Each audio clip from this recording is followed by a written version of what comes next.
lecturer in marine biology at the University of Aberdeen, and I'm interested in how and why there's so much diversity in aquatic ecosystems and how this diversity will respond to climate change. And I think this research is really important for helping to combat the loss of global biodiversity. I often use genetic and genomic tools to really get at the evolutionary processes that are generating the patterns of biodiversity that we see. And actually, most recently, I'm interested in integrating these genetic tools with ecological modeling to predict how species will respond to climate change. For this work, I'm really interested in temperate and polar habitats where climate change is happening very quickly, and species that have a really important function in the ecosystem, so things like Arctic char or freshwater pearl mussel.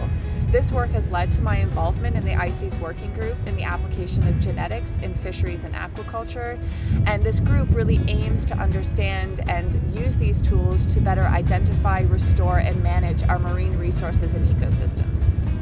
We can use genetic data in a number of ways to look at past and future climate change response, and we actually did this in Arctic char in northeastern Canada. So first, for the future response, we actually measure the current and future environmentally associated genetic variation, and we take the difference between those current and future values. And the larger the difference, the more vulnerable a population is.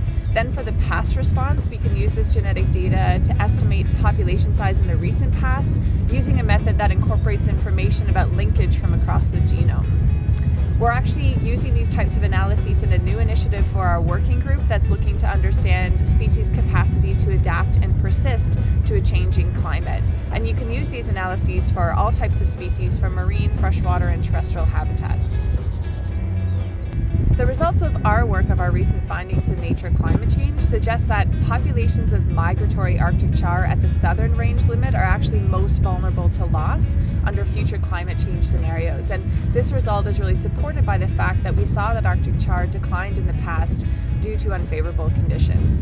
Now, these results do have the capacity to have downstream impacts on the ecosystem. We know that migratory Arctic char are really important for ecosystem structure and function. Now, our next steps are really to look at predicting future food web response and scale this work up to the ecosystem level.